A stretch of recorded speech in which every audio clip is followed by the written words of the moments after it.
For some people, the past is a ghost. But for Jilin, it was a wound that had never truly healed, a pain merely buried by time. A chilling letter lingered in her mind, the final command left behind by someone long gone. He has come, and she must kill him. This mission was heaven's second chance for her, a chance to choose her family. But that choice was a double-edged blade. She desperately wanted to save one of them, while wanting just as fiercely to kill the other. In the blood-soaked haze of regret, the silver-haired boy named Glenn had once promised to go to hell with her, blaming everything on himself. Now, a man with shadow-filled eyes was begging for redemption and needed her, while Glenn had resolved to keep moving forward. But for Jilin, the person she had to kill was one of the two men fate had destined her to meet again. In a room full of memories, Zio sat clutching his head, tormented by the failures of the past. Broken glass reflected the shattered state he was in. He murmured that it was all his fault, his gaze falling on an old photo, a picture of himself with another boy from the orphanage. He had to atone. A few days later, in Juanxi,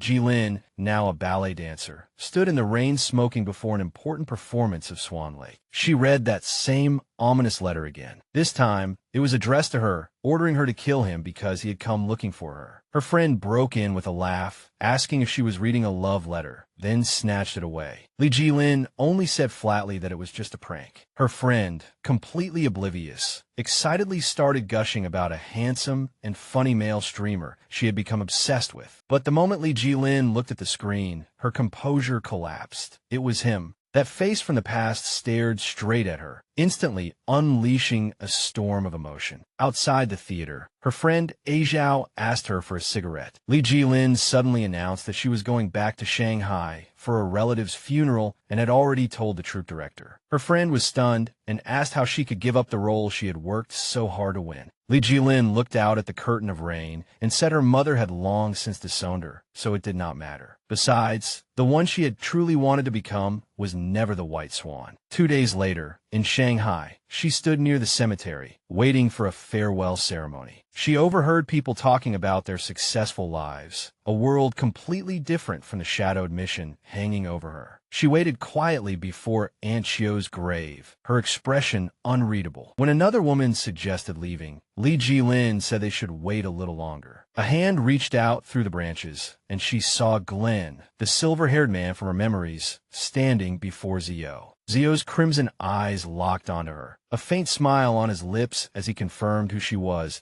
and asked if she was Jilin. The question yanked her straight back to the orphanage, to the little girl with scraped knees, a dropped bucket, and tears running down her face. That memory swept through her like a whirlwind of tangled emotions. A voice in her head begged, "Don't go back." And now the two men stood right in front of her, Zio greeting her casually as if no time had passed at all. As she looked at the two of them, one thought ran through her mind. They had finally met again, and one of them was the person she was fated to kill. Just as they shook hands, the young child beside Zio coughed, breaking the taut silence. The boy said she had found them, but Glenn corrected him, saying he had found her. Then Glenn excused himself and deliberately left Jilin alone with Zio. Zio said this was their first meeting since the orphanage. He leaned in a little, mischief glinting in his eyes, and asked whether, under such perfect lighting, she thought he looked like the male lead of a romantic drama. Ignoring his antics, Jilin asked what exactly he wanted. He explained that he only needed to take a photo to fulfill a social media posting quota. Then he asked if she had become a ballet dancer. That question pulled her under once more. She remembered being a timid little girl, too frightened to go on stage. Zio had once encouraged her, even demonstrating a ballet pose for her himself. To make her laugh, he had even stumbled a little, but she caught him. He praised her, calling her a cool hero. She said she was ugly, but he comforted her, saying the only thing that mattered was confidence. He had told her that heaven had given them a second chance, so they could choose their own family. His question, "Can you dance now?" echoed in from the past, but the memory suddenly twisted into a nightmare. She was falling into a black abyss, the words kill him scrolling wildly before her eyes. Clutching her head, she nearly broke under the mental shock. A sharp surge of pain dragged her violently back to reality, and she stumbled. Zio caught her at once, his joking expression vanishing as he asked if she was all right. He insisted on finding her somewhere to rest. But as he helped her away, Glenn watched them from a distance, his face covered in a cold fury. Inside the moving car, the silence was sterile. Tao Yi's gaze drifted to the rearview mirror. Li Jilin was asleep in the back seat, her face peaceful, but resentment rose soundlessly in his chest as he asked himself why she was with them. Sitting in the front, their silver-haired companion Zio explained that he had lent her the empty room and added that she looked very cute when she was asleep. He reminded Tao Yi that she had fallen out with her adoptive mother and had nowhere to go in Shanghai, then chided him for being so cold, even to a childhood friend. But when Zio turned back to look at the sleeping Li Jilin, his expression cooled, and he said coldly that he did not consider her a friend at all. He quickly changed the subject and warned Tao Yi not to make trouble like he had the last time he left. That made Tao Yi think that Li Jilin had finally reappeared in their lives. When they arrived, he showed Li Jilin the layout and gave her the vacant unit to stay in. She offered to pay rent, but he waved it off, saying that Zio, now a somewhat famous photographer, could easily afford it. Zio shut that down at once with a cold refusal, saying he did not need her, then declared the mission complete and turned around to go back to his room. Tao Yi suggested getting the orphanage trio back together and having a drink to celebrate, but Zio mercilessly refused and told them to go by themselves. Watching him leave, Li Jilin perceptively remarked that Zio was clearly wary of her, which was only natural after so many years apart. But more than that, she was curious about the unguarded joy Tao Yi had shown when he saw her. He smiled and said she had changed a lot as she grew up, then invited her out for a drink again, an invitation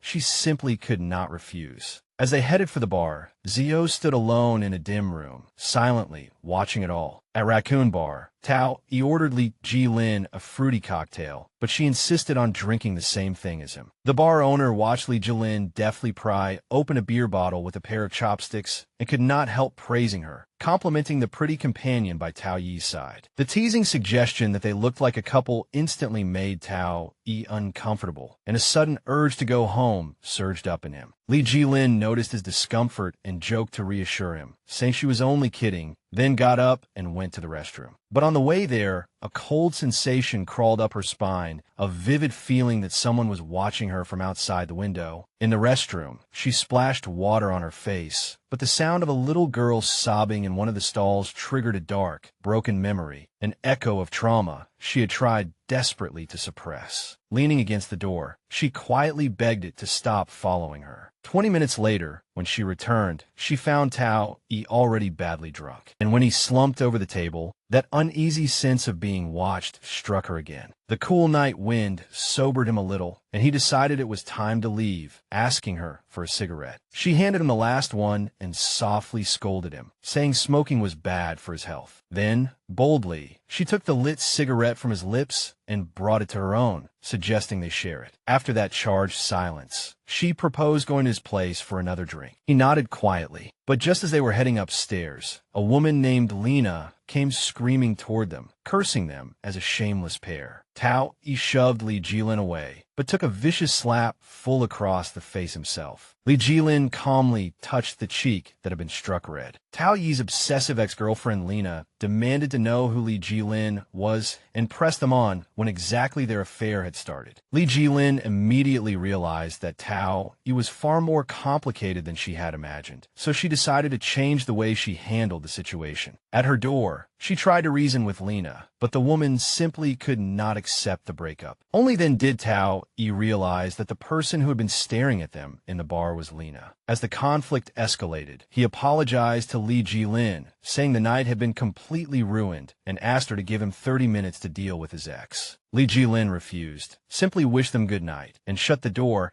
though she could not help wondering whether she herself might be the problem he needed to solve. 3 days later, a visibly haggard Li Jilin walked into a pharmacy, trying to buy sleeping pills. But her phone kept vibrating with one call after another, all of which she ignored. At the same time, messages kept flooding the old dance troupe group chat, berating her for leaving so suddenly. That emotional siege became unbearable. Once outside, she doubled over beside a trash can, feeling so sick she could barely stand. A voice asked if she was feeling unwell. She looked up and saw Zio standing in front of her. He glanced at her frog print pajamas and asked whether that was really the sort of thing a woman her age wore. The comment instantly embarrassed her. Just as he was about to leave, he turned back with a sly grin and invited Miss Frog out for a late-night bite. He noticed she was wearing glasses, and she immediately insisted, a little defensively, that they were peak fashion. Then, without warning, he got up and walked away, leaving her sitting there alone and feeling even more mortified by her pajamas and holy slippers. But not long after, he came back carrying a steaming bowl of pumpkin porridge, saying it would soothe her throat. She took a sip and froze. It was sweet. The taste unlocked a forgotten memory. She had once said the perfect porridge needed 2 spoonfuls of sugar. She looked up at Zio, and in his calm gaze, she read a wordless understanding. He remembered. The restaurant owner interrupted the quiet meal between Jilin and Zio, saying they looked too well matched and offering them a complimentary dish. But Zio immediately cut off Jilin's suggestion of having a drink, saying coldly that he was not drinking tonight. He called her Kai, an overly formal form of address that made the air itself feel heavier. Then Zio reached out and said there was something on her shoulder. But Jilin recoiled like a startled cat, dodging so quickly that he could not help wondering whether he was some kind of virus. He changed the subject to break the silence and asked if she had met Tao Yi's ex-girlfriend Lena. The sudden question caught Jilin completely off guard. She was momentarily speechless. And then, of all times, Tao Yi himself made a dramatic entrance, immediately accusing them of secretly dating behind his back. Then he leaned in close to Zio's ear and whispered something chilling. He had planted a tracker on him, hidden inside his underwear. Tao Yi also warned Jilin to be careful around quiet men like Zio, saying that those were the most dangerous kind. Jilin could only sigh and say she had come out to relax, yet somehow ended up surrounded by stress. Her phone buzzed. It was a message from a senior asking her to step in for a Swan Lake performance. Tao Yi immediately turned possessive, asking Jilin whether she had completely cut ties with Lena yet, adding that he had only sent Lena away because she was emotionally unstable,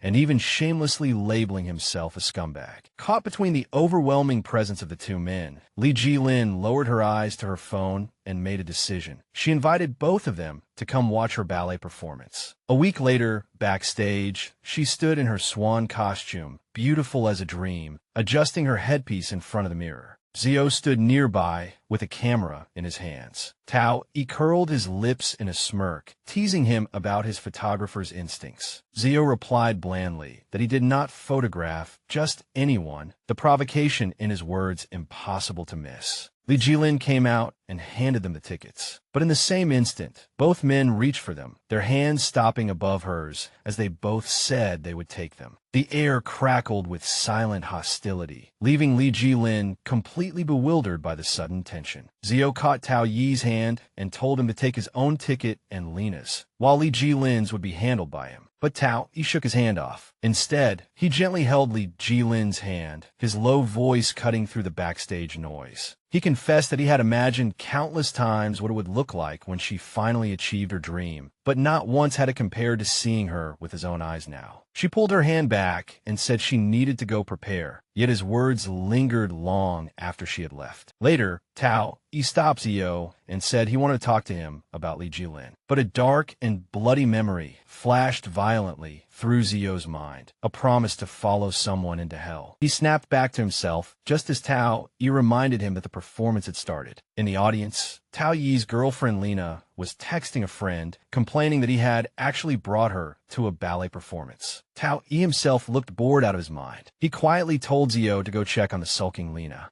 But after a while, Zio realized she had disappeared and asked with a grave expression where she had gone. Tao Yi said he would be right back. He found Lena crying in the wide stairwell, clutching her phone. Coldly, he demanded to know how much longer she planned to keep up this game of lies, exposing the fact that he had long known she already had a new boyfriend waiting for her. Lena was shocked and asked how he could accuse her like that. But Tao methodically dismantled her lies, telling her that he had used a burner account to infiltrate her fan group and knew she had lied about taking the train when she had actually ridden in a supercar. He even pointed at the shoes on her feet, saying they were exactly the pair she had wanted someone else to buy her, stripping away her disguise bit by bit. When Lena finally broke down sobbing, he told her to get lost before it was too late to regret it, then added that even if all of this were just a misunderstanding, he still would not be happy. After the performance, Jilin took her curtain call to thunderous applause. Later, while the three of them were eating together, the topic of Tao having a personal assistant came up, which surprised Jilin a little. Her phone rang. It was a message from her senior, saying she seemed to have seen Jilin's childhood friend Shinjin in the audience. Both men noticed the unease on her face, but she brushed it off, saying only that her friend had been complimenting the two of them for being handsome. The meal was soon interrupted. Tao Yi's assistant, Lan Mingyu, rushed in with bad news. Lena had publicly exposed Tao Yi on a gossip account, and the post was spreading like wildfire. Because he had wanted to focus on Jilin's performance, Tao Yi had turned off all his notifications earlier. He calmly took out his phone to check. Feeling suffocated, Jilin asked for a cigarette. While Lan Mingyu fumbled for a lighter, Jilin saw the headline, an accusation that Tao Yi had neglected his girlfriend for a heartbroken neighbor. She scrolled further and saw that the report even included a candid photo of herself. Her blood instantly ran cold. The phone slipped from her trembling hand and hit the table with a sharp smack. Lan Mingyu warned that within hours, the post would explode across the entire internet. Jilin gripped her own arm tightly, her eyes full of terror. Zio asked if she was all right. Jilin jolted awake with a gasp, as if she had just been ripped out of a nightmare by some enormous watching eye. A voice echoed through her mind, whispering like venom, asking whether she still remembered who he was. She sat up in bed, heart hammering, the fear from the dream clinging to her like a shroud. She had thought she had already let it go, but one message had dragged her straight back into the abyss, cruelly reminding her that pain had only been forgotten, never erased. Seeking a bit of comfort, she stepped onto the balcony, lit a cigarette, and let the smoke curl slowly into the night sky. Her neighbor Tao, he was on his own balcony as well. Noticing she was still awake, he gave a bitter little laugh and joked that he was probably the biggest scumbag in the world now, hated by everyone, so thoroughly cursed that even his ancestors' graves would be damned. Then he let out a hollow laugh and said they did not even have ancestral graves. That dark humor born of shared misery was soon interrupted when he asked about her new family. Taking a deep drag of her cigarette, Jilin said thoughtfully that adults always acted for their own purposes, even when it came to their children. She said her mother's dream had been for her to inherit the stage, but that dream had eventually shattered because she was not her mother's biological child and did not have that kind of talent. The confession hung in the night air. Tao, he softly called her over, his voice gentler now. He took the cigarette from between her lips and said it did not suit her, then lightly stroked her hair and told her to stop always pretending to be strong. He asked how she had been lately, but before she could answer, he started joking again about how popular he was, irritating her enough that she threatened to go back to bed and sleep. After she turned to leave again, Tao Yi's mask finally cracked. Staring at the vicious comments on his phone, his expression slowly fell apart. His voice trembling, he called out her name, Jilin, and begged her to come out because he needed her. He counted down from 3, and with every passing second, his hope dimmed a little more. But just as he gave up, she appeared holding a bottle of wine and asked whether he planned to keep standing there like an idiot. Relief crashed over him. Looking at her, he confessed that he might have fallen in love with her. But after she returned to her quiet room, a new message lit up her phone screen. An unknown sender had written a chilling line, "I know it was you." The night's brief peace shattered again when her phone rang from yet another unknown number. The moment she answered, Tao Yi asked why she was picking up someone else's call so late at night. Then a familiar and terrifying voice came through the speaker, calling her Jilin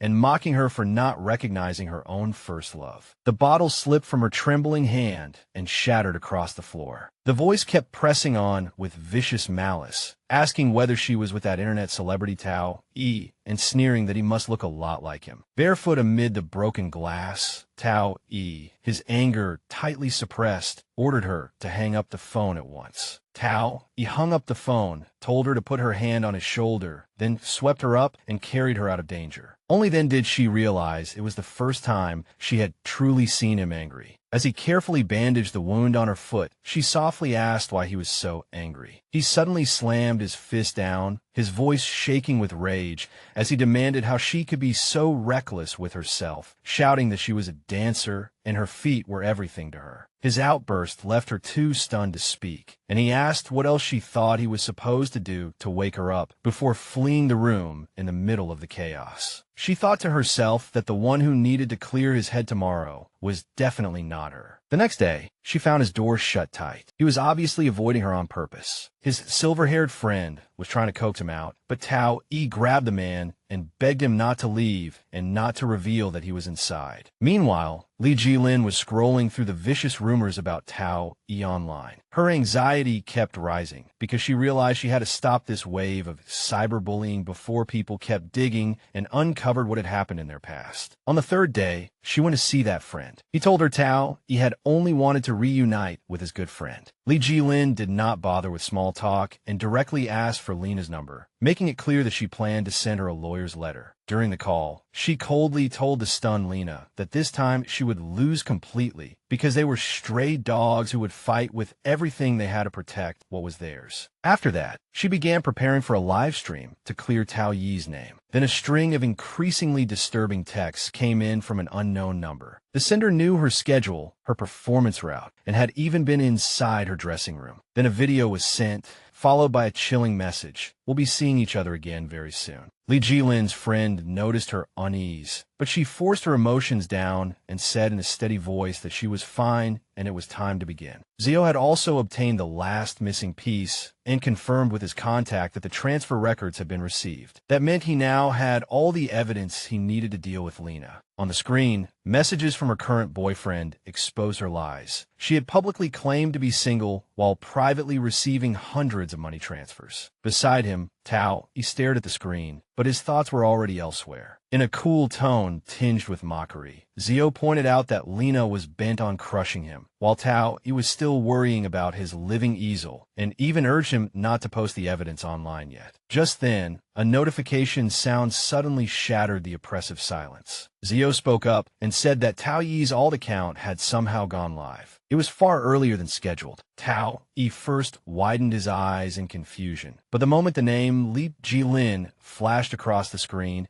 that confusion instantly turned into sheer panic. The moment he recognized the woman in the live stream, Tao Yi shoved Zio aside and bolted out of the room like a madman. In the live stream, the masked woman introduced herself as Li Jilin, Tao Yi's friend from the orphanage, and held up her adoption papers as proof. The comments exploded with curiosity in an instant, but Tao Yi was rooted to the spot by a fierce memory. A phantom voice had once whispered a promise that they would meet again. He angrily dismissed the thought as nonsense. Later, Li Jilin woke up on the sofa with a soft blanket draped over her. Zio was sitting beside her, his expression unreadable. He only told her that the live stream was over and Tao he had to leave midway through. A wave of guilt rose in Li Jilin's heart. She admitted that she had said things that hurt him and decided to keep that matter strictly between the two of them. Just as her phone began ringing urgently again and again, Zio's expression changed and he pulled her into his arms. In a low voice, he suggested they go out for a walk to clear their heads, a walk that would belong only to the two of them. He told her to bring her ID and keys, his tone so forceful that it left no room for argument. After they got into the car, she mentioned that his phone had been ringing nonstop, but he simply muted it and focused entirely on their destination, Dongji Island. Meanwhile, Li Jilin's own phone was in Zio's hand, being bombarded by Tao Yi message after message, desperately begging her to answer and demanding to know whether she had ever thought about him at all. On the boat to the island, Li Jilin fell into a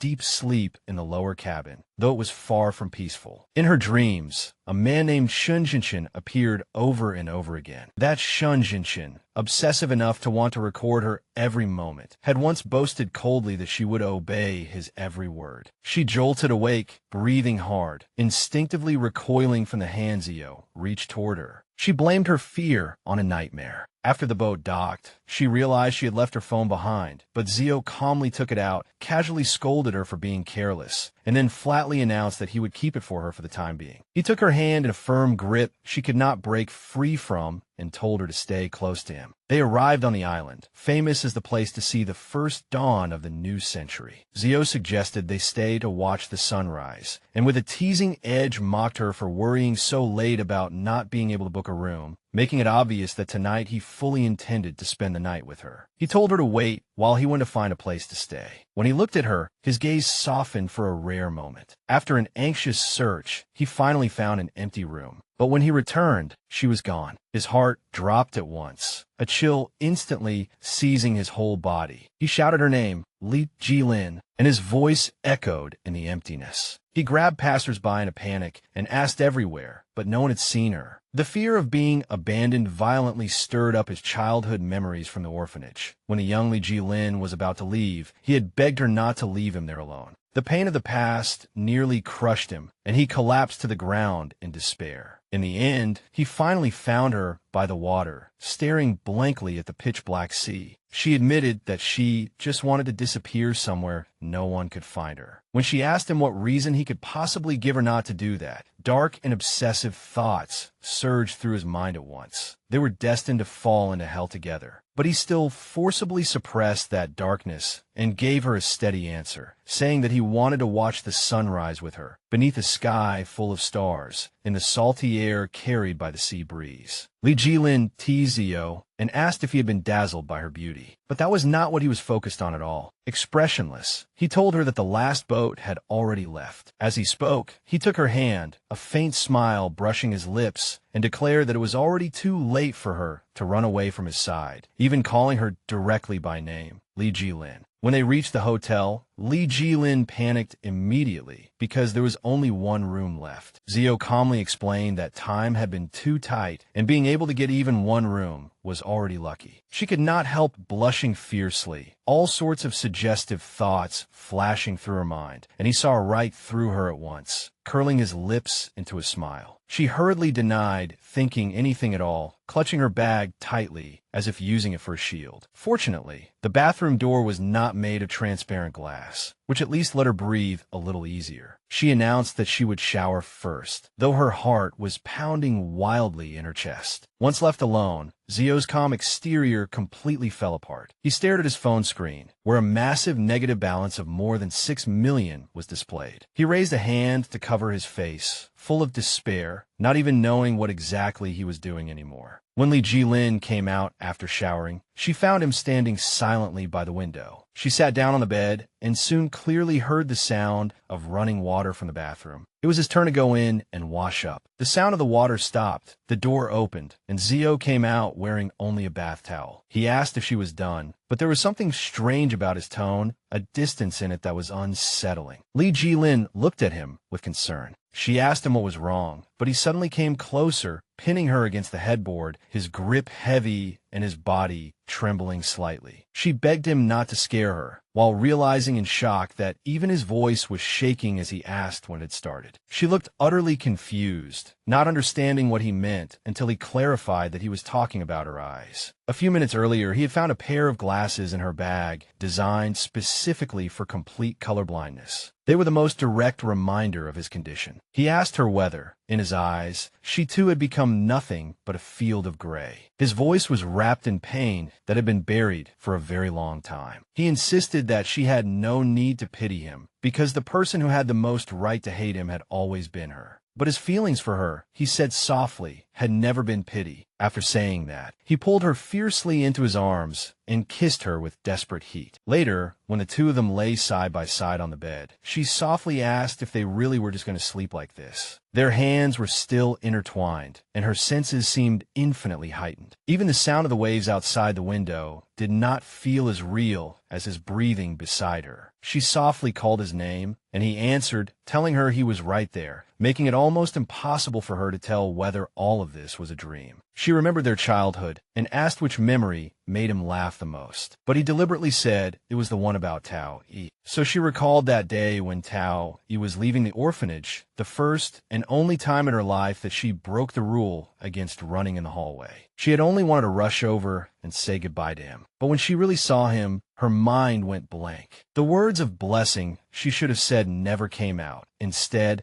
something completely different slipped from her mouth, leaving him staring at her in a daze. Even though she had never been good at distinguishing colors, she still remembered his white sneakers and the plastic bucket he dropped by accident. Only then did she realize that every time she had looked toward him back then, their eyes had always met. So he had been quietly watching her all along. The moment Zio heard that, his mood darkened at once. He accused her of deliberately dangling bait again, asking what exactly she wanted him to do when she lay on his bed talking about another man. He pinned her down, his gaze burning fiercely, and pressed her to answer whether she wanted a gentleman or a scoundrel. Just as the tension reached its peak, her phone suddenly vibrated. That one sound shattered the intimacy from moments before. Zio narrowed his eyes and correctly guessed that the caller was the man who haunted her nightmares, ordering her not to answer. On the other end, a man named Shunjinshin was provoking her over the phone. But in a firm voice, she told him to stop harassing her because she was not going back. He only gave a soft laugh and threatened that if she would not behave, he would send their couple photos to her teacher. If that happened, everything she had worked so hard to maintain would collapse completely. He warned her not to force him to become the bad guy, then said good night, leaving a silent wall standing between Lin and Zio. The next morning, Lin woke beside the sleeping Zio, their hands still entwined. She remembered the strange dream she had last night about their time in the orphanage. She suddenly realized that Zio was actually much easier to understand than she had first imagined. He was like a traffic light flashing red and yellow, but in the end he always turned green, always letting her come closer. She thought that she had never seen a sunrise before, and as if he had heard her thoughts, he said that he, on the other hand, had seen many sunsets. But that memory violently dragged Zio into a painful past. It had been a sweltering day, so stifling it was hard to breathe. Clutching a perfect report card, he had thought it would be enough to make his mother smile, and ran home as fast as he could, only to hear screams coming from inside the house. His father was strangling his mother, and when Zio tried to rush forward to stop him, he was beaten viciously instead. That was the cruel lesson his father taught him. A perfect score could not save a broken family. Later, bruised all over, he sat on the steps while his friend found him and handed him a clean shirt. His friend was so furious he wanted to kill the bastard, but Zio stopped him because he knew that would only hurt his mother even more. In the end, he was left alone once again, staring at the text his friend had sent, telling him to move in and live with him to escape that hell. The memory shifted to the day his father was taken away by the police. His mother stood at the doorway watching, while he curled up in the darkness, utterly alone. His friend came running through the dawn and found Zio at the very moment the sun rose. That morning light was blindingly bright, a sight he had never imagined could be so dazzling. Back in the present, as he watched the sunrise with Lin, he softly agreed that it really was beautiful. Then, carrying a heavy heart and burdened by all the pain of his past, he looked at her and made one final, heartbreaking request. Don't choose me. Jilin froze, hearing those same words echo in her ears. Someone had once told her exactly that before. Don't choose me. The sentence kept reverberating in her mind. Her phone vibrated. It was a message from Tao Yi saying he was waiting for her at the pier. But another string of texts caught her attention instead. It was a confession from Zio that made her let out a soft laugh that was both bitter and weary. Her friend's mother teased her about boyfriend texts and gently advised her to choose a man who could make her happy. That simple yet genuine kindness filled Jilin with heartfelt envy. Later, when Zio suggested they go home, he suddenly stopped her, took her hand with burning eyes, and quietly confessed that he missed her. Being only friends was tormenting him. He longed to truly step into her life, to know her joys and sorrows. Finally, after laying his whole heart bare, he asked her whether he could be her boyfriend. A trace of struggle flashed across Jilin's face. Clutching her phone, she told him that she still could not give him an answer. She explained that it was not because she needed more time to think, but because there was something important she had to deal with first. Zio went completely still, unable to stop himself from wondering whether this was just another cruel way for her to reject him. By Sunday, his anxiety had fermented into an obsession bordering on paranoia. As he prepared to leave for filming, the image of another man pestering her kept circling in his mind, and the prime suspect was Shunjinshin. Just as he was about to go out, he ran into Jilin, who was also preparing to leave. He simply could not suppress his unease, so he pulled her closer and quietly told her to come home and wait for him after she finished what she had to do. The way he had completely fallen headfirst in love left even his younger brother stunned. Outside, Zio was still fussing over her, insisting that she take his car, that if anything happened, she had to call him. His over-the-top concern actually reassured Li Jilin quite a bit. In the car, his younger brother reminded him that Li Jilin was not a child, but Zio's expression darkened as he insisted that she was different today. Meanwhile, a silver-haired man, Shun Jinshin, was standing outside the theater, texting someone that he could hardly wait to see them. Suddenly, a sharp female voice called out to him. He turned around and saw a woman in a business suit standing behind him. When he asked who she was, her answer was professional to the point of coldness. She introduced herself as Li Jilin's legal representative and said she hoped to speak with him alone.